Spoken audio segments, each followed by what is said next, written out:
Okay. Okay. All right. Maybe a few people will join, but we can go ahead and start. So thank you everyone for coming. I know you're all busy professionals and you have so many meetings to choose from during this time slot. Thank you for choosing this one. It's going to be 90 minutes, but it's jam-packed with all kinds of information and sharing. And Jamie and I are going to work really hard to make it worth your time.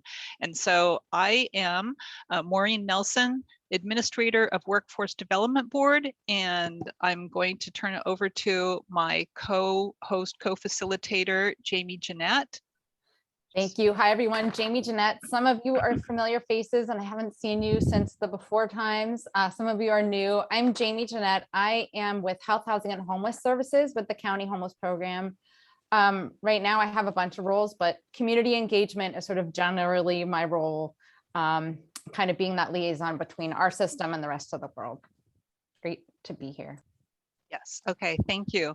So we're going to do some introductions. I'll kick it off and we'll go around and Jamie will kind of close it.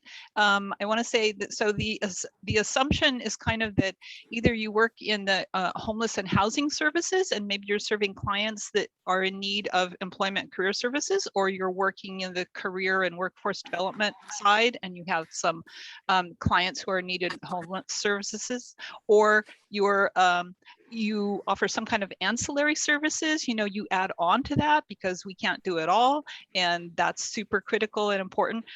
Or maybe you have a role where, like in your role in your organization, you have a foot in both worlds. And so we absolutely appreciate your expertise. And in fact, the expertise of everyone in the room. So I'm going to be listening as much as talking. So thank you. I feel like this has been a long time coming.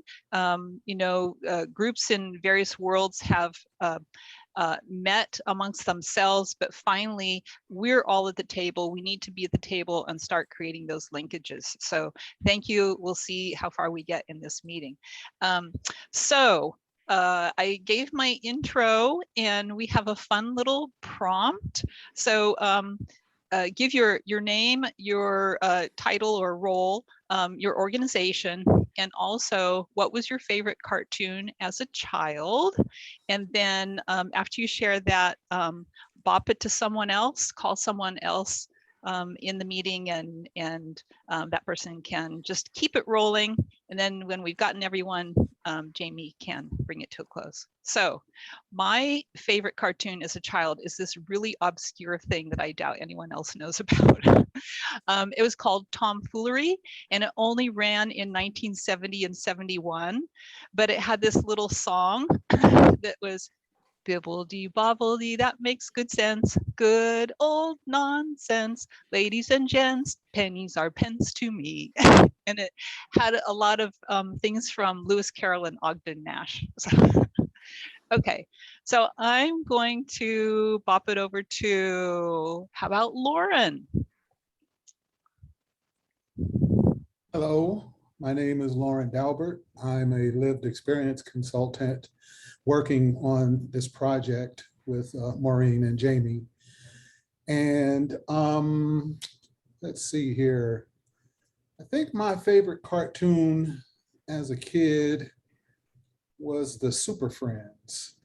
Came on Saturday mornings. It was the DC cartoons that had Superman and Aquaman and Batman and Wonder Woman and the two alien Wonder Twins that did this magic thing with the rings or something like that.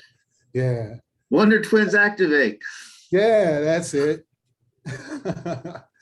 And on that note, I think I will bop it to Judy Brown. Oh, Lauren, I knew that was coming to me. Thank you, friend. Hello, everyone. My name is Judy Brown. I am with a small civic design firm called Civic Makers. I've been working with many of you fine folks on the call here today, bringing human-centered design into how we might better integrate these services. So very excited to be here. I have two. The first was strawberry shortcake. I don't know if that sets me in some sort of age bracket here. Thank you, Wayne. I see that smile and that nod. No, Wayne didn't like that. Okay. So the funny thing is that my parents used to record them on VHS because when I was a young girl and I saw cartoon or commercials and I was like really sweet, I would be like, Mom, Dad, I want that, I want that. And so they were very smart to just record them so that I wouldn't ask for things. Definitely not Gen X. Just kidding. Definitely, yes, that would be where I'm from. And then I'll just say, I just want to say some props to Powerpuff Girls because that wasn't like really my time. Thank you, Owen, when I was that young, but I really appreciated that like female power. I'm gonna bop it to Wayne because he seems really excited to share his. I'm not sure about excited, but I love cartoons, or I did growing up. My name is Wayne Earl. I serve as manager of special projects at the Bay Area Rescue Mission. And I got my feet in a lot of different places here. My favorite cartoons, there are two of them. One is any cartoon having to do with the Wile E. Coyote and the Roadrunner. So any of those, and then this other cartoon. I used to watch Saturday mornings with my grandparents, Dungeons and Dragons. I used to love that cartoon. I confess. So thank you. Oh no. Let's see. Let me see. How about Evelyn Pena?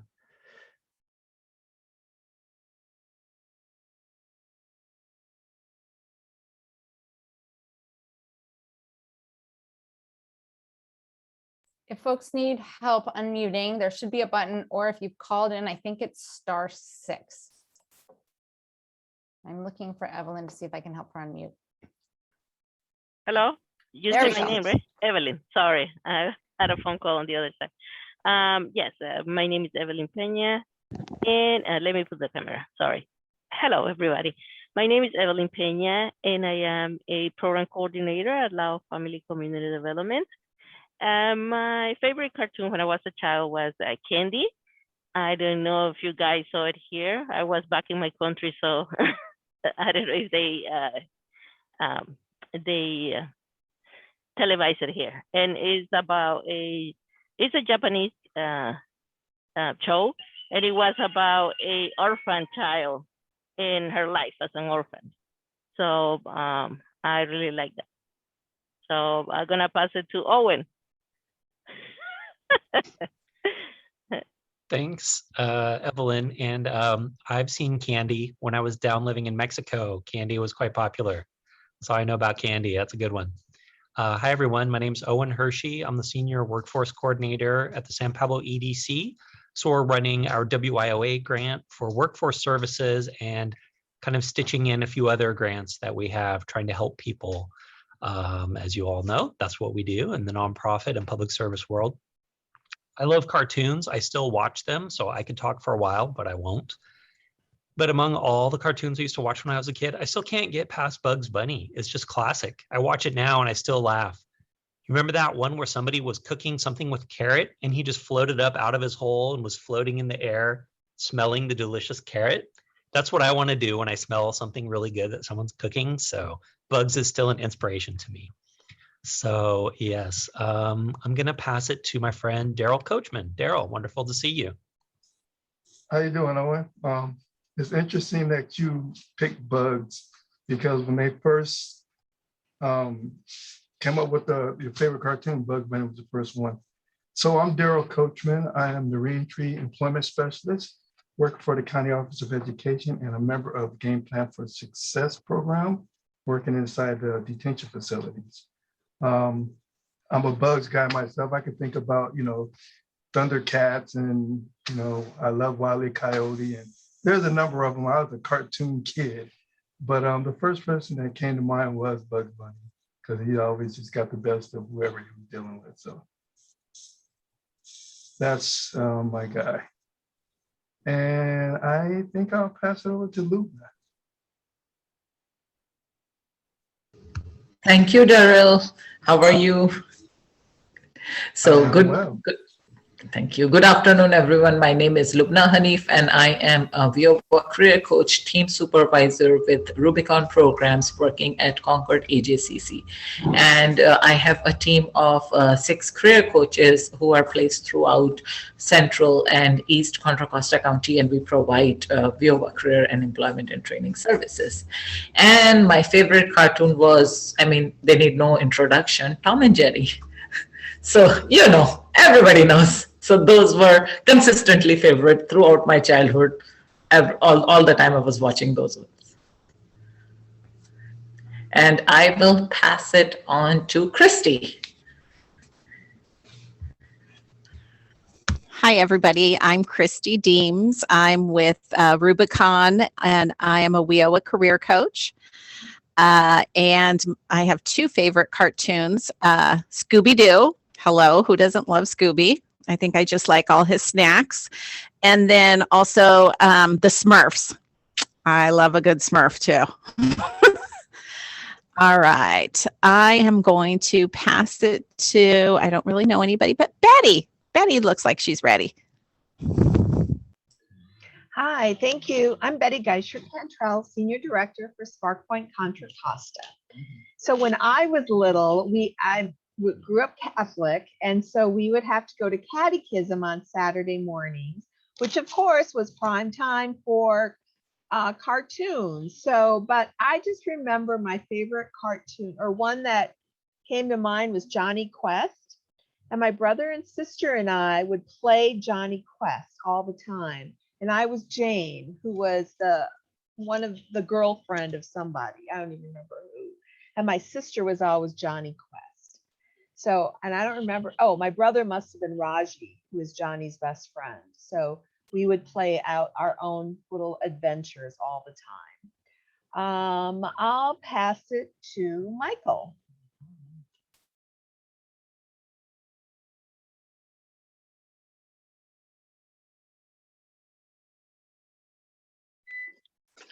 Hello, I'm Michael Callahan, the program manager for CORE. I don't know if that was meant for me, but I don't see any other Michaels so far.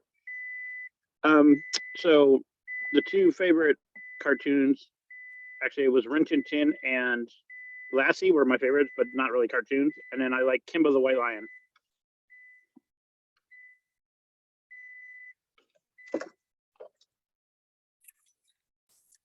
And I'll pass it to Norley Gipner. Hi there, my name is Norley Gipner, CEO of Homeless Action Coalition and cartoon, my goodness, Sylvester the Cat. And I'll pass it, I guess I can't see anybody because I'm driving my car. I think I saw Jamie Jeanette's name up there. Has she spoke yet? I have not. Great, go ahead. My name is Jamie Luna. I'm with Department of Child Support Services, the other Jamie in the group. There's hardly ever 2 Jamies in one room, but I'm here. And my favorite has to be the Jetsons. And I will tell you that to this day, I am disappointed that I'm not flying in a car. When I was a kid, I was convinced that's the way we were going. I was going to jump in a tube and just show up somewhere, throw a little thing in the oven, and it would burst into a full meal. So I'm extremely let down, probably need some counseling over it, but yeah, it's been quite a letdown all these years. Okay, I will pass it on to Vince. Good afternoon, everyone. My name is Vince. I'm with the Share community. Yeah, I have to kind of echo what everybody, the older folks, the boomers are talking about. Bugs Bunny, Roadrunner Hour. It was an hour. And Saturday mornings that's where I was at. Any Hanna-Barbera cartoon was it for me. I love all their stuff. So thank you. Let's see, on to with my counterpart. What's up, Rika? It's your turn. Hi there. My name is Rika, founding executive director of Share Community, and we provide mobile showers to the unhoused community in East County, currently in Antioch. My favorite cartoon on the flip side of Vince, my counterpart Vince, is actually the Rugrats. I love me some Rugrats, and now that they're starting to play again, my kids, I'm kind of a little disappointed that my kids don't watch them more because I also want to watch them. like the Rugrats are, you can watch them, and they're like, ah. So I guess I would just better watch it by myself, right? I'm going to pass it over to Alicia Jackson. Long time no see with Hope Solutions. Good to see you. Good afternoon, everyone. I am Alicia Jackson, a probation and reentry manager over at Hope Solutions. And I was trying to think, everybody had such good ones. One of the ones that sticks out to me is Schoolhouse Rock. I really love those cartoons, and that's how, I picked up quite a bit of English skills actually, along the way. And I'm just a Bill, that's like my favorite one. And so I love Schoolhouse Rock cartoons and some of all the rest of the cartoons that folks mentioned as well. Anything with superheroes, super friends, and Scooby-Doo as well. But definitely anything with Wonder Woman. And I will pass it over to our other Jamie Jeanette. Thank you. I'm going to go at the very end. So right now I'm okay. No, you're good. Tony Yusufari. Hi, everybody. Tony Yusufari. I'm with the Housing Authority, Contra Costa County. My favorite cartoon, you've heard it quite a bit, is the Bugs Bunny Roadrunner Hour. On Saturday nights, it was opposite Lawrence Welk, so I'd always have to wait for my dad to fall asleep so I can change a channel to watch it. So there you go. And how about Lee? Hi, good afternoon, everyone. Leah Murray with Collaborizing in Richmond. And I had two. I liked Speed Racer. And someone also said Kimba the White Lion. So I was really, really young when those were popular, but they always bring back fond memories. So let's see. What about, has Dahlia gone? Or Dalila? I don't know how to pronounce the name. Hello, everyone. My name is Dahlia. Thank you. You're welcome. Thank you. I am a housing case manager with Hope Solutions for our families in supportive housing. And I have to say, I love Popeye. Wimpy and Bluto, especially that one cartoon where they're stranded on an island and Sinbad. Does anybody remember? That's like my all-time favorite. And then of course, secondary to that would be Tom and Jerry. They said so much without uttering a word. And I thought that was an incredible show. So I don't know who else may need to speak. Alexandra, possibly? Okay, hi, I'm Alex. I work for Lifelong Medical in supportive housing, and I like Cowboy Bebop. I don't know. It's a good one. If you guys have never seen it, you should check it out. And I'm trying to think who hasn't gone. Stephen, did you go? I have not gone yet. Hi, everybody. I'm Steve Schultz. I'm a senior associate with GPG. I'm actually the person that wrote the grant proposal that funded this project, or I guess that resulted in this project. And I'm also, I've been a white paper kind of describing what we learned and the results. And so it's really exciting to get to this point and have a new kind of initiative related to bringing the housing and homeless system together with the workforce system and figuring out how they can more effectively work together. Very exciting to see the pilot reaching this point. I was surprised that nobody had mentioned my favorite cartoon yet, which is Rocky and Bullwinkle. I just love the really bizarre sense of humor that that show always had, and like when you're an adult, you there's a whole other layer of humor that you get that you realize is directed towards adults and not children. So I haven't seen it for quite a while, but it's super entertaining. Let's see, has Gina gone yet? Hi, everyone. I'm Gina Bills. I'm the Reentry Transition Specialist with Game Plan for Success program, Office of Ed, working inside the 3 county jails. And my favorite cartoon was Gem and the Holograms. So always a good one. And I'm going to bop it over to Amabella.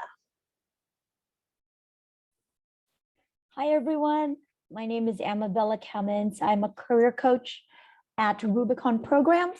I work with the WIOA program, which, as many of you know, is a federally funded program that provides employment and training services. I will go with what I believe it was Lauren who mentioned Super Friends. That brought back awesome memories. Thank you, Lauren. And at one point, I swore that there was a love triangle between Batman, Superman, and Wonder Woman. It never went anywhere, but I'm still holding out hope. So thanks, y'all. I am going to pass it on to our wonderful site coordinator over at the Concord AJCC, Darcel Hutchinson. Hello, everyone. My camera isn't working, but hello. Yes, I'm the site coordinator at the American Jobs Center of California in Concord. And I need every resource that's on this meeting. So I'm going to enjoy this meeting because I meet a lot of people that needs the resources. And I have to tell you all, I wasn't much to be in front of the TV. Saturdays was get up and eat and get outside.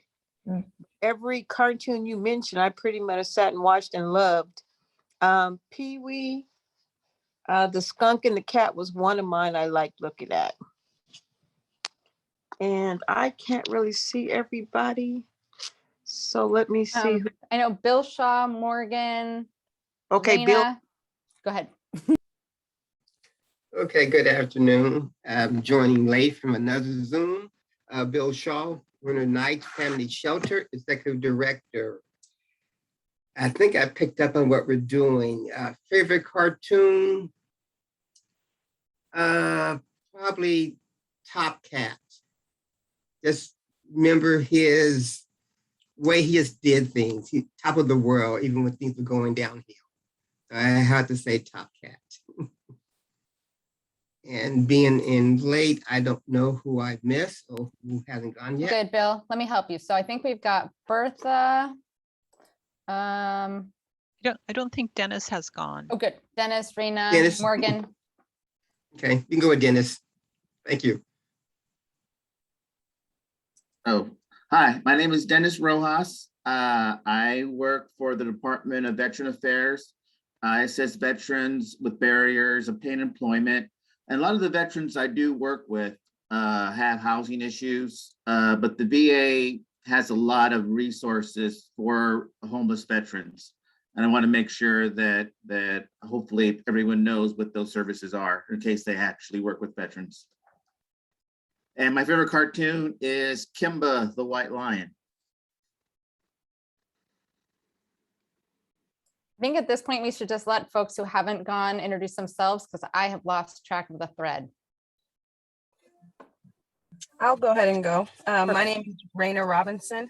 I'm an education liaison with the County Office of Education Youth Services Department, and I work primarily with system-involved youth, so youth who are justice involved, in foster care, homeless, and also in the public welfare system.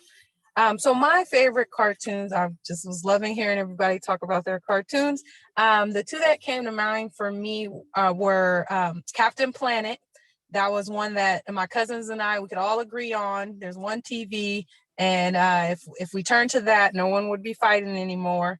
And then the second one was Pinky and the Brain. I just loved how they say the same thing we do every night, Pinky, to try and take over the world.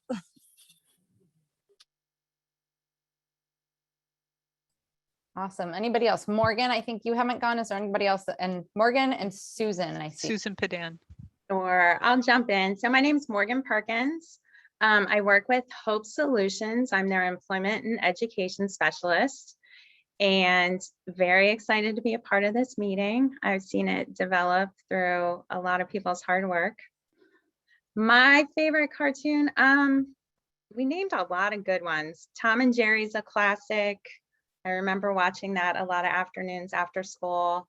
And then my brother would always have me watch Pink Panther with him. So that's one of my good memories. All right, on to the next person. Right, who's left? Anybody? Step right up. Don't be shy. I'll go next. I'm Bertha Reese, and I'm with Liberty Adult Education out in Brentwood, and I am in the Career Center as an employment specialist. And I guess my favorite would be a very classic Mickey and Minnie Mouse, Disney cartoons. And I don't know, somebody else can jump in.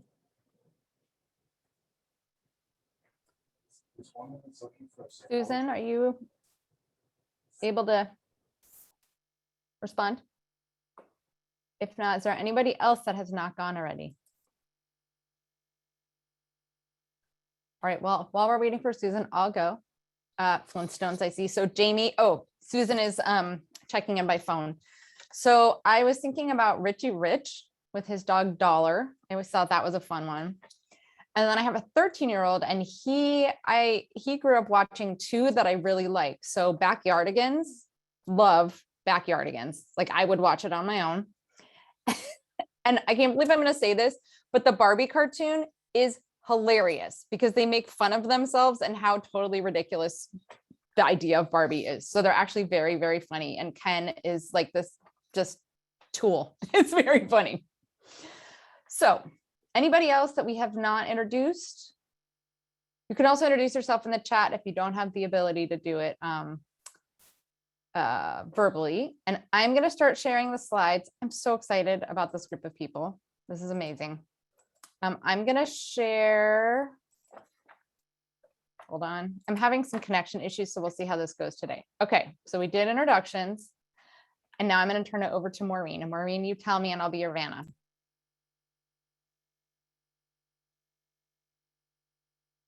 Okay, sorry. Okay, now I'm unmuted. That helps. Okay, so I'm going to give you a little bit of background on the grant that is behind this group are coming together. Like, why are we doing this?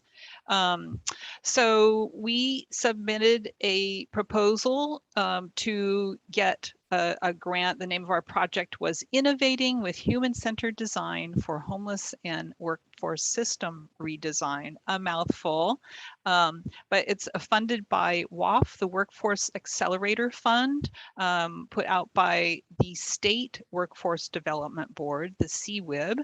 And this is actually round 8. So each round kind of focused on a different population. Previously we had a grant focused on people with disabilities. There's been veterans, a lot of focus on poverty, and this one is on people experiencing homelessness. There were 14 grants across the state. Some of them had participants or clients as a component. Ours did not. The way that we submitted our proposal was like, you know what, before we even bring them in, we need to connect at a systems level. So that's what this is about. And we decided to use human-centered design because this grant is about innovation, and we realized that would be very innovative for us. And also the career centers that we run are all about customer focused design and that just seemed like a really good thing to make it real and responsive. And we hope what will come out of this is integration and partnership. So who is this core HCD team? Here they are. So the Workforce Development Board at the top is the chief partner, and then our other chief partner is Health, Housing, and Homeless Services, H3. And then the other folks are Hope Solutions, Rubicon, Shelter Inc., SparkPoint, and Martinez Adult. So this team has been meeting pretty much every other week for 18 months or so. Doing lots of great work, also breaking into small groups and doing work outside those meetings.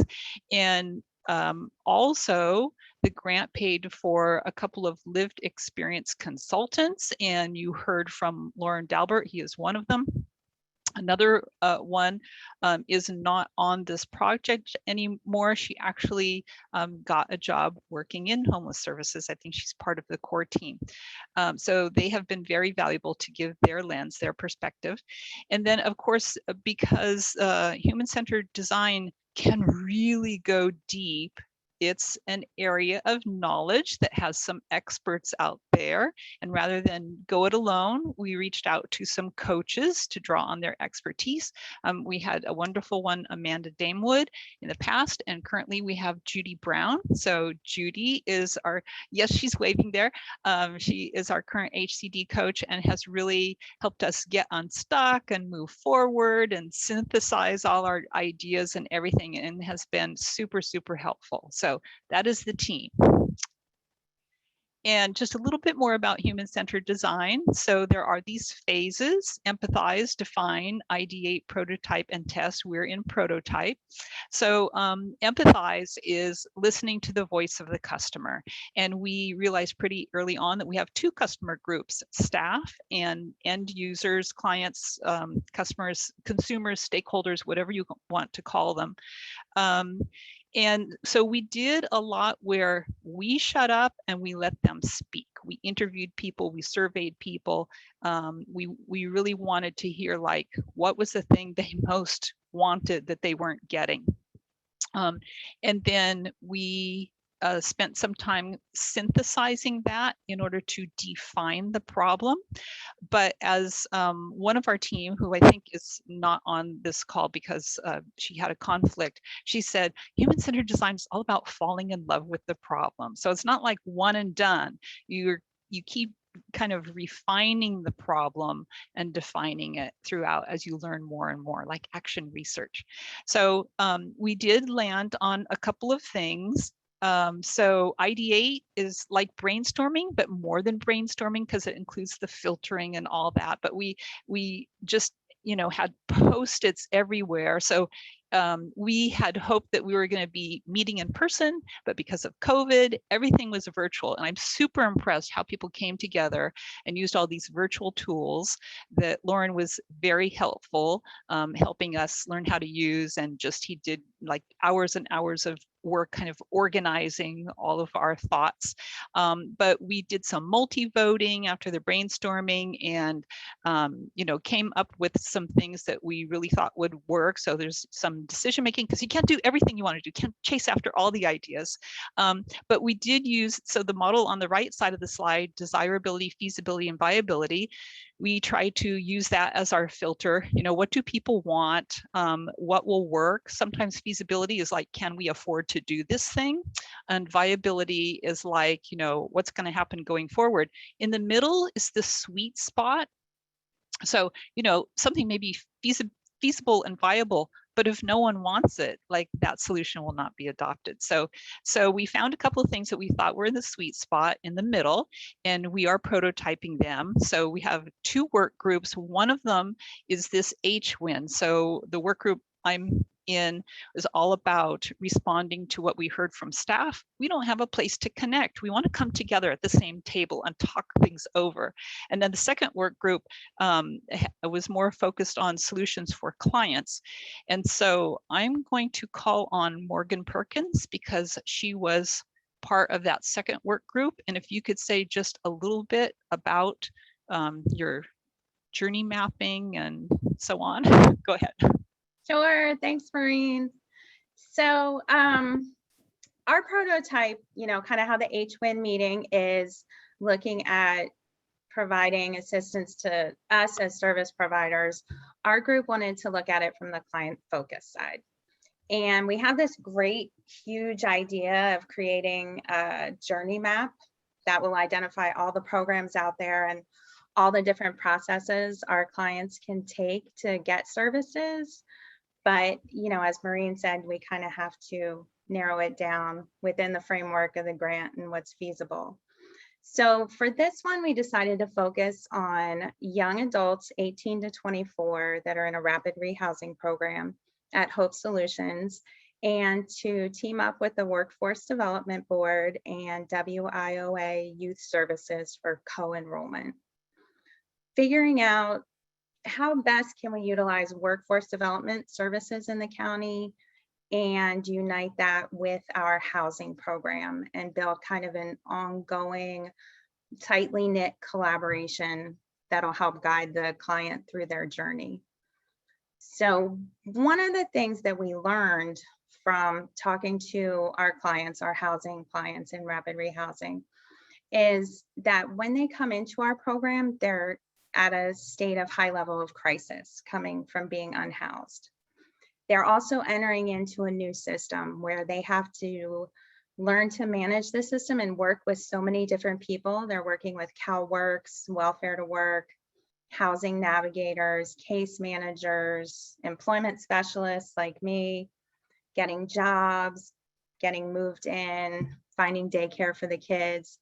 And it's a lot. We found that they have a lot on their plate and they're asked to produce a lot of documentation for all these different programs that they're going through. So we kind of took that in and synthesized it to, ask the question of how can we kind of, as their central housing agency, better identify and connect these clients to the other services, to the workforce services that will create long-term stability for them, that will benefit their needs, and get them kind of out of their comfort zone to engage with these programs and be successful in them. So what we thought is looking at it, instead of referring people out or doing a warm handoff, which we always do, is somehow bringing these other agencies kind of into the circle of support and growing that. So we are all really working as a team with the client at the forefront. We as the housing providers have a better idea of exactly what services the other agencies offer.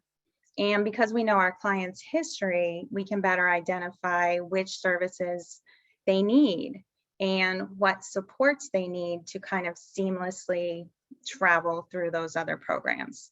And just to make it more successful, to make it easier.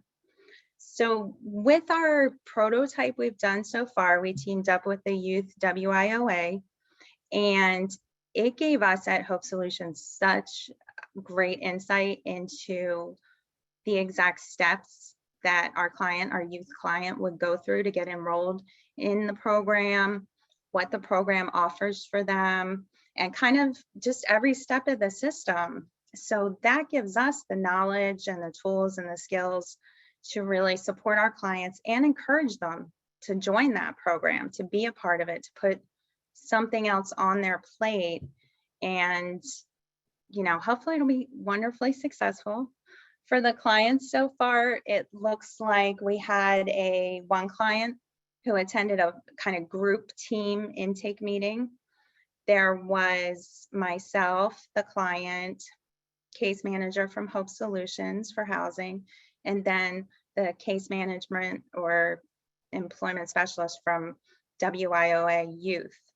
And we were able to help support the client produce the documents they needed for enrollment. We were able to identify their priority needs, start working on shared goals and a service program together. So we're all kind of working in the same direction. And it also allows us between agencies to support each other and to support the client better. So hopefully it'll lead to long-term success after they exit the housing program. Okay, great. Thank you, Morgan. That was a wonderful summary. Can we go to the last slide, Jamie? Next to last. Yes, that one. Yeah, where we left off. So a couple of things that are happening kind of connected to the systems that are trying to move together. We see them growing together. Actually, I'm going to talk about the second one, the asset map. And Jamie, I don't know if you want to speak to that. That's more on the H3 side. Do you want to say anything? Sure, and I'll actually drop a link into the chat later, but we basically made a map that shows homeless services and kind of the buckets, and then kind of all of the other services in the community and resources that people in our system of care may also need or be connected to. And so it's not going to tell you who the providers are, but it's going to show there's a way you can toggle on and off sort of the linkages so that you can see where there are strong connections and then where there are big gaps. So I'll drop that link in the chat in a little while, but that came out of this of like, we need a visual to kind of see what our current state is and then where there are opportunities for improvement. Yes, and another thing that has been happening in that space is the Council on Homelessness now has a workforce seat, and I occupy that seat. So we, have a seat at the table. And the Council on Homelessness has had an education seat that is also part of workforce, but to call out workforce specifically and have a seat for that kind of just puts a little bit more emphasis on it and gives us more visibility and a greater voice. So that's been a wonderful development. And of course, as I'm attending these Council on Homelessness meetings, my mind is exploding every time. There's so much there.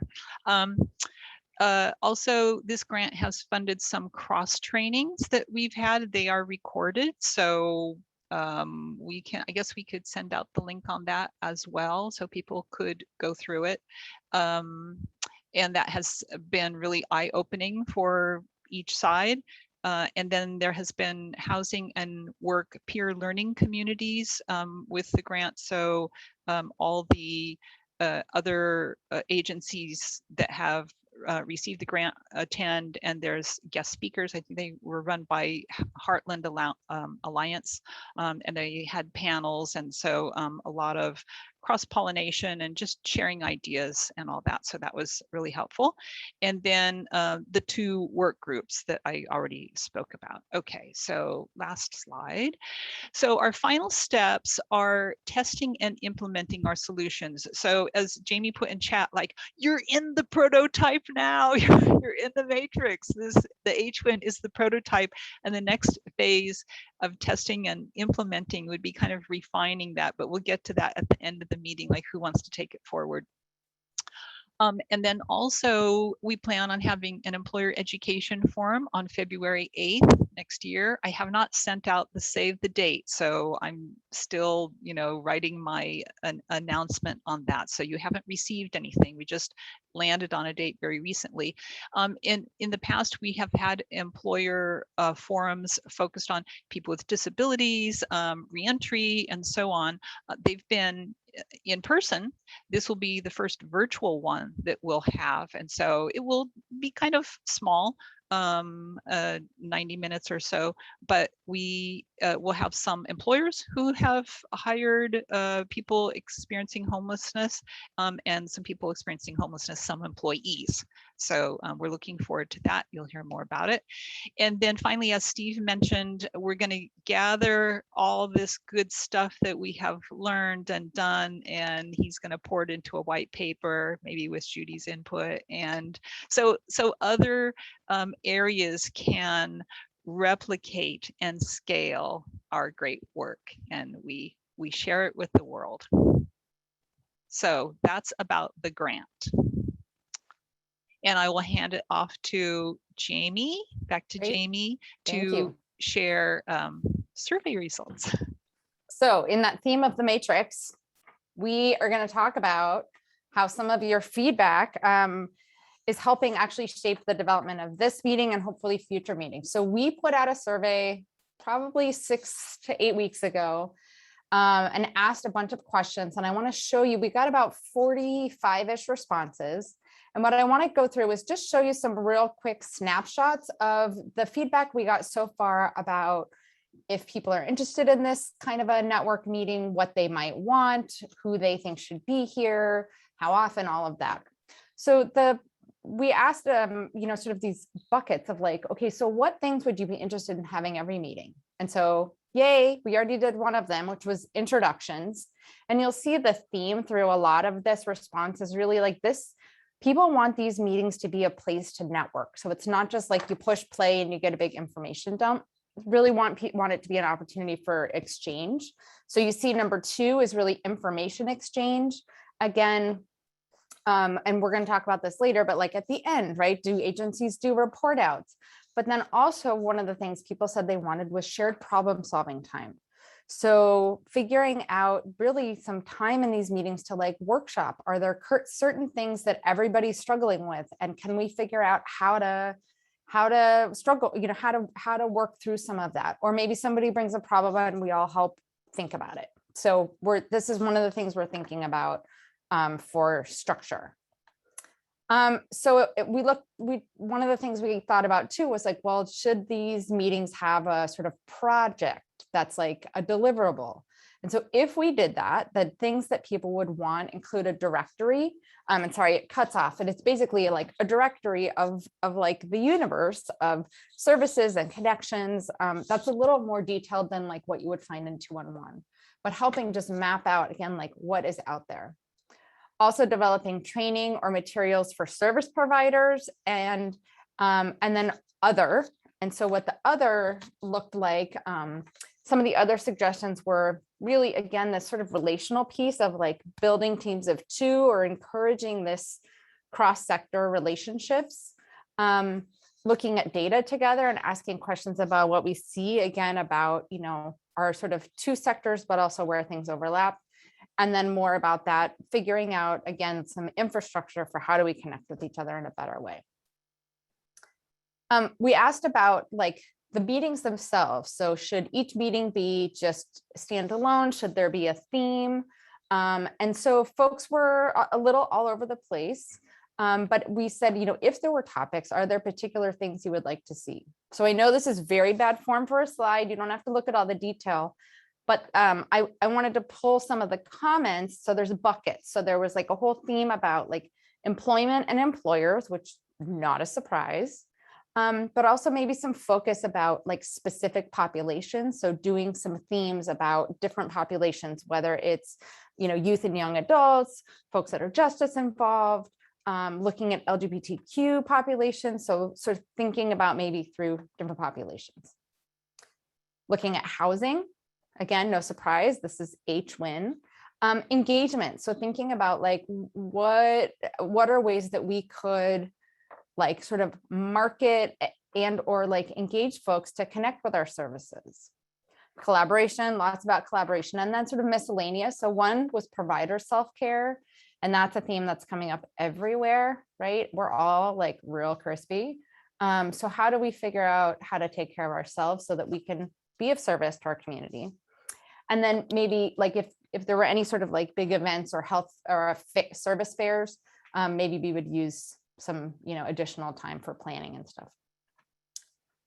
Okay, so one question we asked was like, what would make you want to not miss this meeting? So we could promise to have like fun openers. We'll work on that. But a big theme was like making sure that there are specific outcomes that come out of these meetings. None of us want to go to a meeting just for a meeting. So getting clear about like, what are the meetings for and what are we going to get out of it? And then making sure we actually do that. So these are the sort of different ideas about what people want. So, and somebody said like the agenda should be specific as to what the participants take away. And that gets also into the agenda setting. Being real clear on our agendas about what we're going to do and why, and communicating that so folks can decide if they really want to make it to that meeting.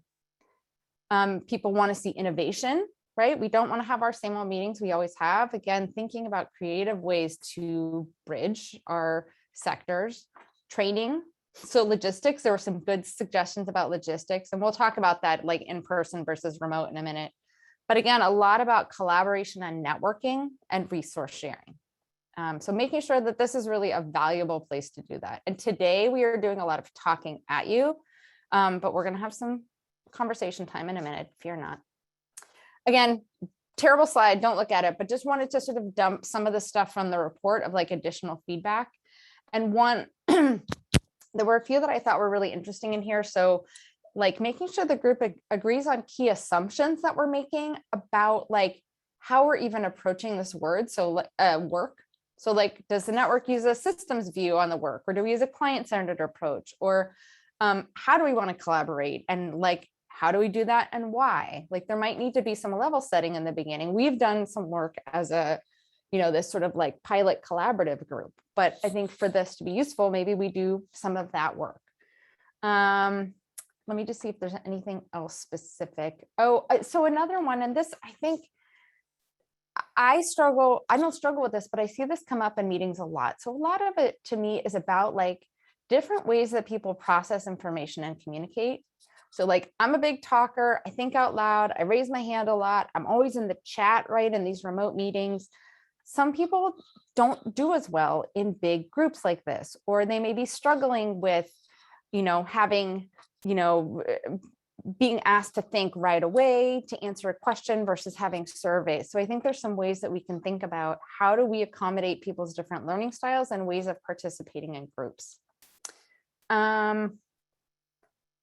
It's kind of related to that is also like, are there ways to like comment or share information privately or anonymously? So people may have things to say, but maybe their boss is in the meeting and they have some feedback they don't really want to say in front of their boss. So there may be some other ways that we can build in channels of communication, both for staff and clients. So we also asked, like, who do you think should come to these meetings? And the three that popped out about the highest were homeless services, legal aid, and then everyone and their mother. And in terms of the, and I'm curious, I maybe next time we'll set up a poll and just have people identify like kind of where they fall. But this looks like this could be a potentially useful meeting for a lot of different sectors. And in intros, I heard a lot of different folks are here. So then we just asked some like logistical stuff. Like where should the meetings take place? How often? In person, remote? So folks are pretty clear. They want to see, we discussed like, do we just have one all county meeting, or are there regional meetings plus a whole county meeting, or just regional meetings? And it looks like people are interested in both. Looks like folks are interested in both virtual and hybrid. But we're not sure what the hybrid would look like, or, doing both in person and virtual. I think for right now, we'll talk about what our next meeting might look like. But one of the things that I've noticed just from my vantage point as somebody who convenes a lot of meetings, attendance has been much better and from a much broader cross section since we've gone remote, because you don't have to drive across the county the size of Rhode Island to get to a meeting.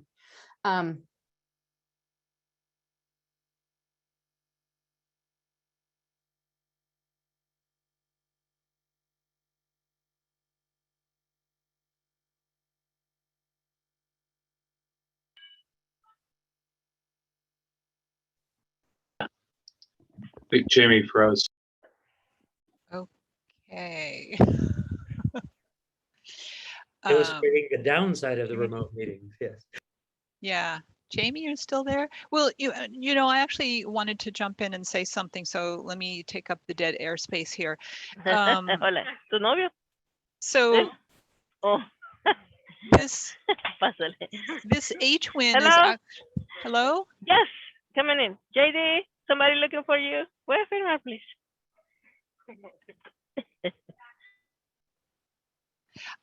This H-Win is actually modeled on an existing group, which is the WINS, the Workforce Integration Network, that has been around for, I don't know, at least 5 years or more, where all the workforce people come together and the ancillary services, that are helping the same clients. So, there's kind of like the usual suspects, the adult eds, the community colleges, nonprofits that have to do with workforce services, but also there's some that might not immediately come to mind, like the literacy program at the library. They were a member of one of the WINs, and in fact, I think they were co-chair one year. The Department of Child Support Services. So they're there because they want to see those non-custodial parents get jobs so they can pay their child support. So they reached out to us and became part of the WIN.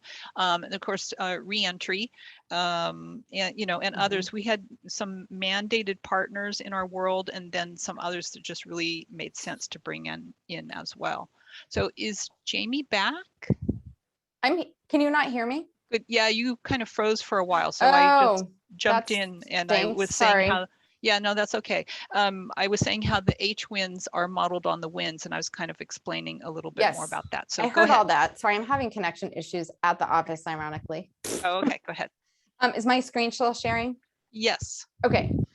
So just a little bit more about logistics. It looks like folks are interested in meeting about every other month and wanting to rotate. If we do in-person meetings, rotate. So one other thing we asked about was like, who do you think should be coming to these meetings if we had to restrict it for some reason? And so, it was mostly client-facing staff that were answering the survey. No, did we lose her again? Jamie, we can't hear you.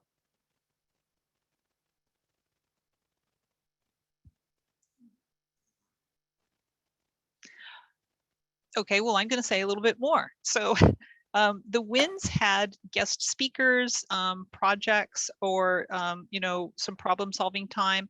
Also updates, very critical, that is the time when you can tell about the new program that you're launching at your agency, and we can cross promote each other's programs.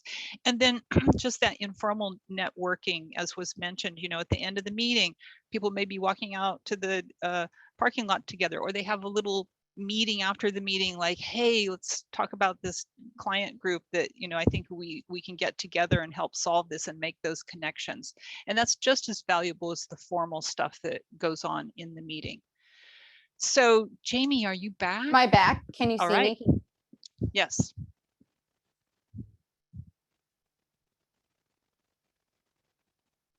But now we can't.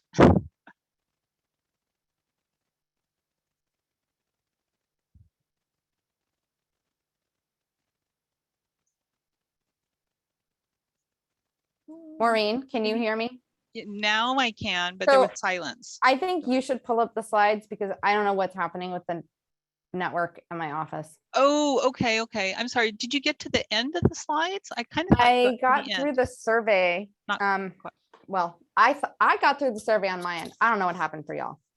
I'm sorry. Okay, I think we saw the last slide. Okay. So, do you have the slides to pull up? So I just got through my last Yeah. survey slide, and then we were just getting to the group discussion. Okay. Yes. Oh, technology. I was just saying how great it is to have remote meetings because more people can attend. And then the universe silenced me and said, hush, that's not true. Okay, hang on. I'm opening it.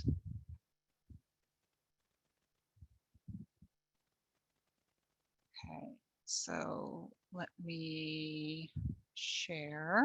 Thank you for your patience. And it is that one. And let me do presentation. And sorry, I have too many things. Wait, can you see that? I can see it's looking kind of weird, like it's in some oh, it's not presenter displaying. format. Okay, I don't seem to be sharing the right screen. Let me try again. Wouldn't be a virtual meeting without some technical.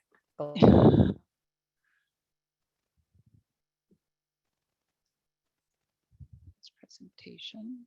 Come on, where are you?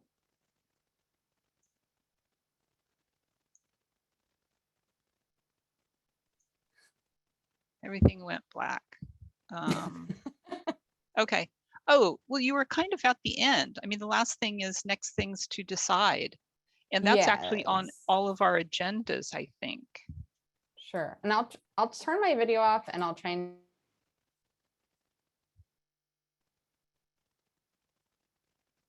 unstable. How's that? Can you see group discussion? You see slides?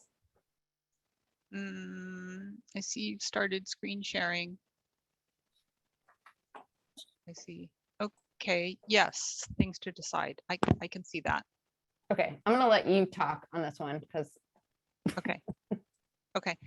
So what I'm wondering is there a small group within this group of 25 or 30 or so, like maybe 6 to 10 people who would want to come together in person, maybe in a certain area of the county? So when the, pre-COVID, when the winds were gathering, there was one in West, one in Central, one in East. The advantage of that is, in East is Brighter Beginnings and in West is Lao Family, and they could have the agencies that just kind of operate in that area come together and come up with some very, geographically focused solutions, like East County, and Bertha can speak to this, East County did community fairs every year.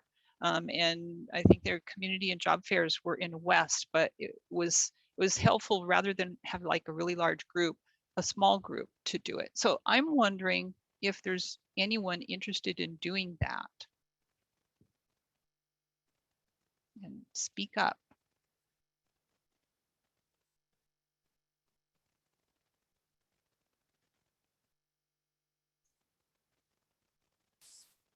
Yeah, just to clarify, Maureen, in regards to having a small group within the group, the purpose of the small group would be to see what the needs are and plan for those needs and kind of spearhead that movement? Or is it to have a location so that if people were interested in meeting in person, they can do that?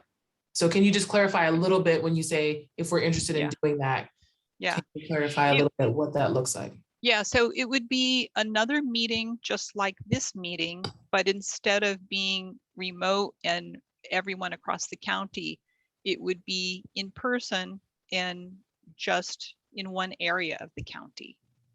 Okay, that helps. Yeah, I would definitely be interested, especially because, the county, like Jamie said, is the size of Texas, and East County is very much so different than Central and West, because we have limited resources. We don't have a lot of brick and mortar places for people to go.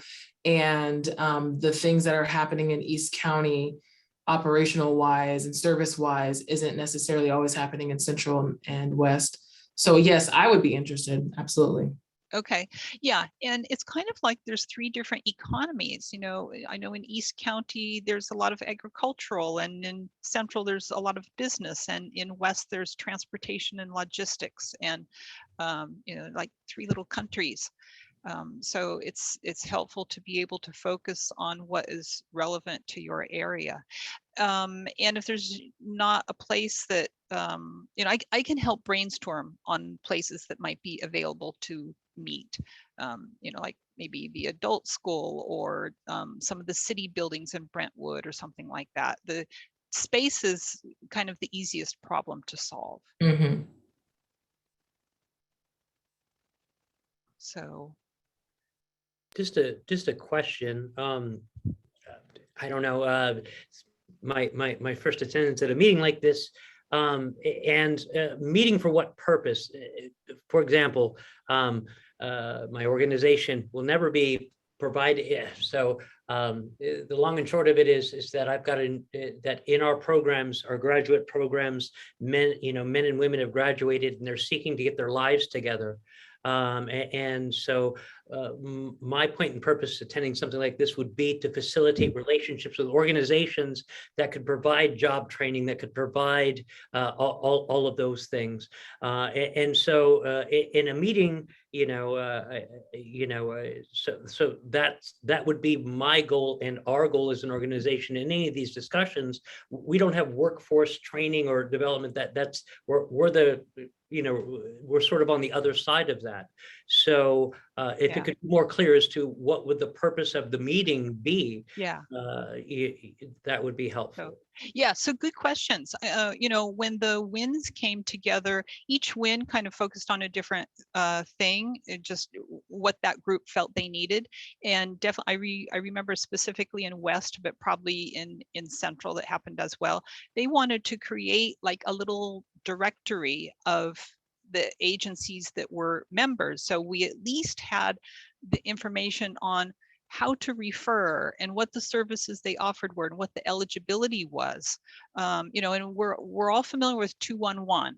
There's like the giant universe of all the services and programs that might help your clients that Blanca maintains, and that's great.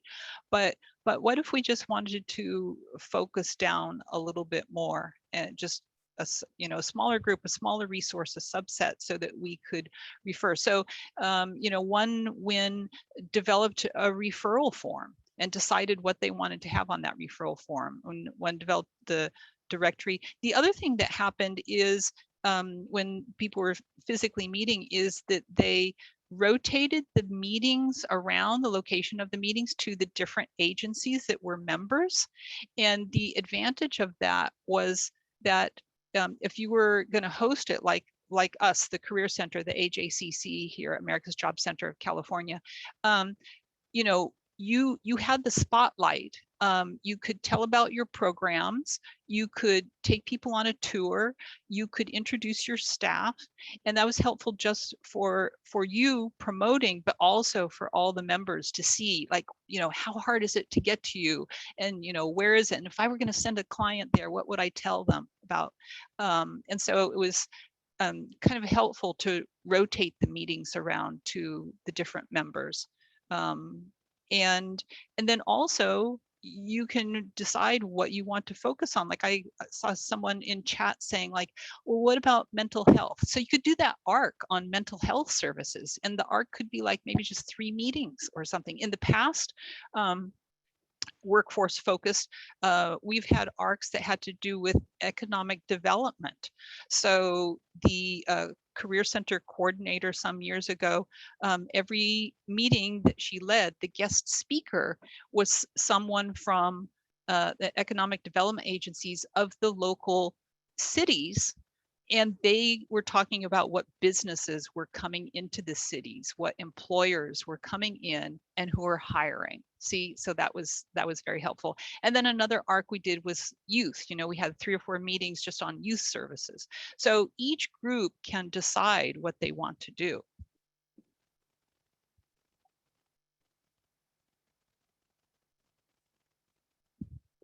I guess a lot would be surfacing those needs and seeing.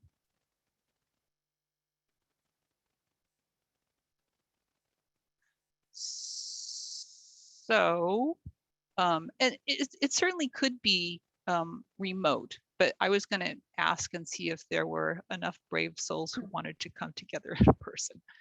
I'll jump in. I would love the opportunity to attend small group in-person meetings. For our specific program, Hope Solutions, we actually house clients in all parts of the county. So we kind of try and have a good idea of what services are closer to my folks living in San Pablo, Richmond versus my folks living in Antioch. So kind of like what Wayne said, we offer housing services, but we get our referrals through the county. So we don't take direct housing referrals from other agencies, and we don't have, a workforce development program per se, but I would hope to get out of the meetings as, meeting specific other individuals that I can network with and that I can work together with to get my clients into the kind of programs that they need, whether it's educational or training, workforce development. And I kind of find out that the more I know about the organization or the specific person who's client facing at the other organization, the closer our relationship is. the more likely my client engages and follows through, you know, because they know what they're getting into, and I can kind of help them out more. So that's kind of what I would hope from the meetings, personal knowledge. Yeah, you want to develop those relationships so you can just pick up the phone and say, hey, I sent my person over and they said, you know, this happened. What happened? And oh yeah. So let's just move to responsibilities. So we're looking for an agency that would host, but Jamie and I would be there as training wheels, and we're happy to facilitate. So, you know, when you're volunteering, you're not volunteering for everything. In fact, Jamie and I could just kind of, well, Jamie brainstorm a lot of things that we could do. So, you know, agenda setting with the host, sending the email notification, facilitating the meeting, setting up the Zoom link, securing speakers, taking minutes, developing slides. We can handle some of that. And then whatever little piece you feel you could break off, you could do, but just to like keep it going, like, so this isn't the last meeting, there's another meeting will happen that will be a little different, a little smaller, a little more focused on the local issues. Oh, I'm sorry, go ahead. Just a quick question, just is it possible and would it be appropriate to share sort of the invite list globally to everybody here so that we can sort of reach out, do a little Googling, like, oh, you provide this and that, so that we can start some of this informal networking. I think there's the formal track, when are we going to meet? But I think the informal, when are we going to talk and grab lunch and figure out how we can best serve the people that we serve together? I would really like to be able to do that if that would be appropriate.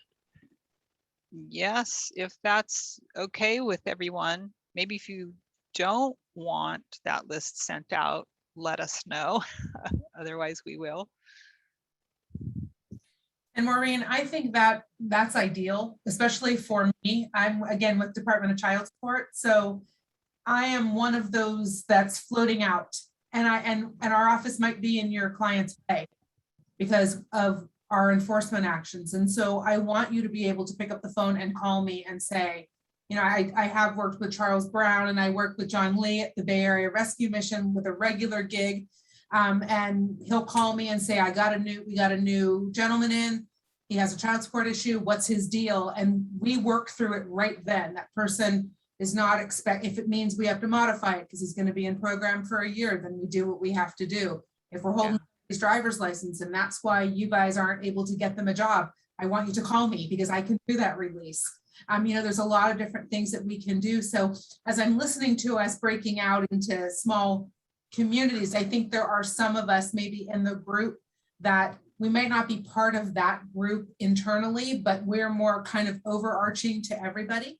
Yeah. So we really want to make sure that we are known and we're that it's, you know, we're not necessarily needing to go to 3 separate meetings to word out, but to be able to be that resource for everyone. So I think I think it's great for people that really can kind of bond and figure out what they're going to do, let's say in East County. But I think we have to make sure that there's a spot for, you know, them to really feel comfortable and understand exactly the workings. And whether we do that via presentations or we do that, you know, in some other method, I do think it's important because I know that not to sound ridiculous, but I know I can help all of you. Like really, like I know what we do and what we do is important, but it also can be an additional struggle that some of your clients are already dealing with. And if there's a way I can cut that corner, yes, like you said earlier, we want them working so we can make sure these families get what they deserve in terms of support, but we also can't stand in their way to prevent them from working. And we're kind of doing both simultaneously. So that's really what this is about for us anyway, and why we reached out. Right. Thank you. Go ahead, Jamie. Well, I was just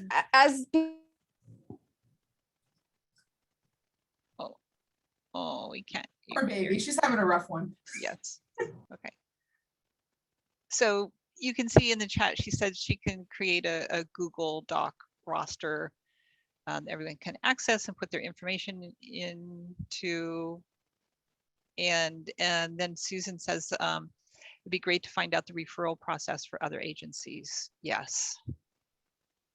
I think it, you know, and listening to everyone, I have to agree with everyone really, because I think that having a place where everybody's information in one place is a really good idea, but also that micro collaboration is also really important.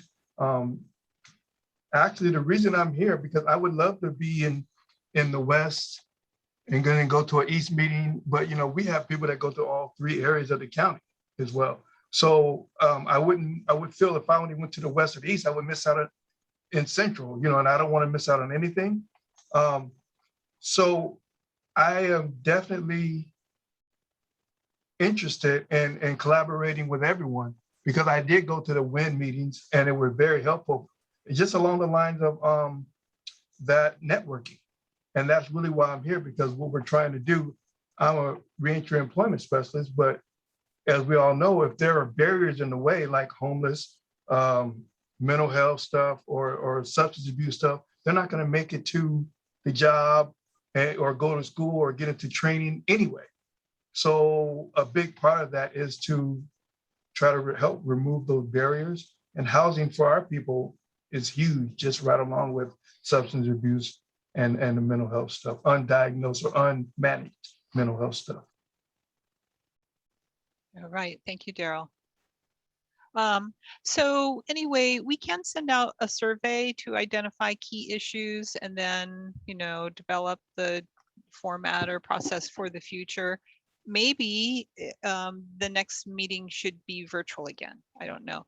I know Dennis Rojas is on this, but I don't see him visually. So he has run one of these WINs before when he was site coordinator of Central. So I don't know, we're at 3:20. Maureen, it looks like Alicia has her hand raised. Oh, okay. Go ahead. Hi, Maureen. I had a question and a comment. One, I was wondering, we are going to have two education and employment specialists that are going to be coming on board, and their caseloads will be split. One will be West and a portion of Central, one will be East and carry a portion of Central as well too. So I could see kind of both, and I could see the necessity, you know, for wanting them to be involved and to be obtaining resources and information pertinent to their service areas. And that it would be good to have the opportunity to network with everyone as well too. And so my question is, well, I guess in two pieces. When you're thinking about meetings in East, West, and Central, are you thinking about one agency permanently hosting those meetings, or that it could rotate around to more than one agency? And also, it would be nice if the meetings could be in person and virtual, so that, in other words, if I wanted to go to the West County meeting but could not go, you know, all the way to West or wherever it was, that I could still attend virtually and be involved in that. So just a comment. Yeah, we could have either or. So what you were asking about rotating, for a long time, the site coordinator only had her meetings here at the Career Center. And then when she retired and the next site coordinator came in, she said, I'm going to rotate around. And so that, see, I really prefer that. I think it's much more valuable to the members if they get to see the different agencies. So it was one chairperson and a co-chair always facilitated, but the location changed for every meeting. And then, so you're saying like both.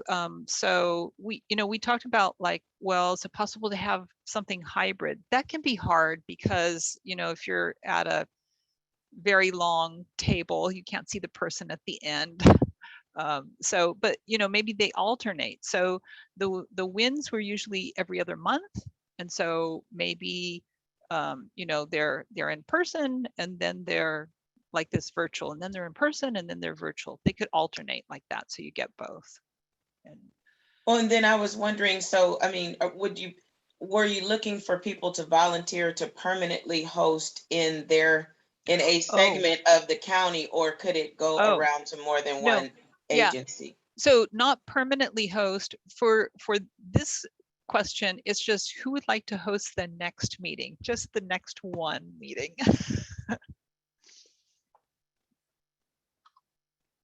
And Maureen, I'm just noting, and maybe one thing that we can.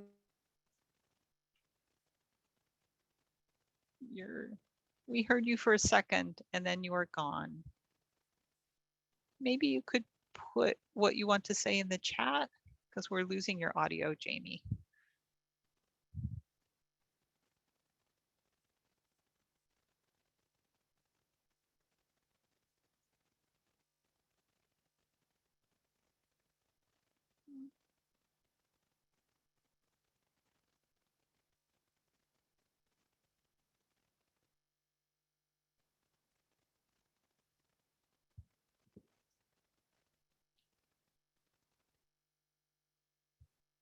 Okay, I'm curious if anyone, I know some people here have been involved in the WINS in the past, and I just wondered if you had any thoughts. Evelyn, I know Lau family, Owen.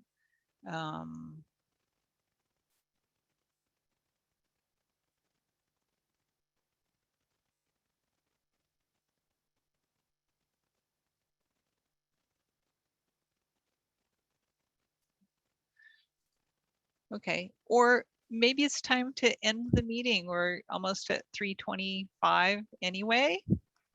And we're going to adjourn at 3:30. So definitely there's a lot for us to follow up on. We can keep communicating. We can send out some emails and do a short survey about what you'd like to see happen next, what would be most valuable. We got a lot of information from this. Thank you everyone for being engaged. Oh, there's Dennis. Yes.